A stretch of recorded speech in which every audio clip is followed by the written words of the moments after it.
तो अब हम शुरू करते हैं बायोलॉजिकल क्लासिफिकेशन का क्विक रिवीजन। बायोलॉजिकल क्लासिफिकेशन के अंदर हमने क्या पढ़ा था, जो फर्स्ट हमारी क्लासिफिकेशन थी वो दी थी कार्लस लिनियस ने, और वो दी थी दो चीज़ों के अंदर की, एक होगा प्लांट्स, एक होगा एनिमल। प्लांट्स को उसने तीन के अंदर डिवाइड किया था, हर्ब्स, श्रब्स एंड ट्रीज, और एनिमल्स को किया था आरबीसी प्रेजेंट और आरबीसी एब्सेंट। और जो दूसरी क्लासिफिकेशन हमारी फर्दर आई थी, 5 किंगडम क्लासिफिकेशन आई थी, जो हमको बीटेकर ने दी थी, तो उसके अंदर इंक्लूड था हमारा मोनेरा, प्रोटिस्टा, फंजाई, प्लांटी और एनिमेलिया। और इसके अंदर क्या था कि सिर्फ एक जो मोनेरा था वो प्रोकैरियोटिक था, बाकी सब यूकैरियोटिक था।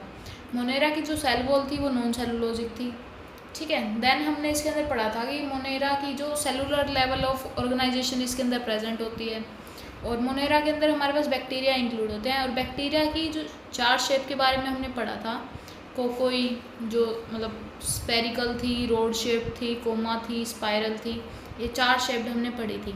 देन इसको फर्दर 2 पार्ट्स के अंदर क्लासीफाई किया था, आर्के बैक्टीरिया और यू बैक्टीरिया, जो कि मतलब बहुत हार्श हैबिटेट के अंदर रहते हैं। प्रोटोजोआ पे, प्रोटोजोआ के अंदर हमने क्या पढ़ा था कि ये पहली बात तो ये यूकैरियोटिक होता है, ठीक है। दूसरा है इसके अंदर सेलुलोज प्रेजेंट होती है, लेकिन कम अमाउंट में सेल वॉल के अंदर सेलुलोज प्रेजेंट होता है, ठीक है। देन इसको हमने फर्दर डिफरेंट पार्ट्स में क्लासीफाई, क्राइसोफाइट्स, डायनोफ्लैजिलेट्स, यूग्लिनोइड्स, स्लाइमोल्ड्स और प्रोटोजोआ, इनके अंदर हमने इसको क्लासीफाई किया था।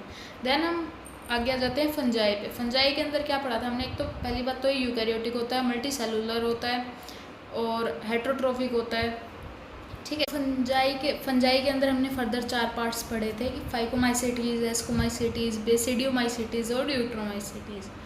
अब 3 किंगडम हमने इसके अंदर कंप्लीट कर लिए हैं, और प्लांट किंगडम और एनिमल किंगडम अलग चैप्टर में करेंगे।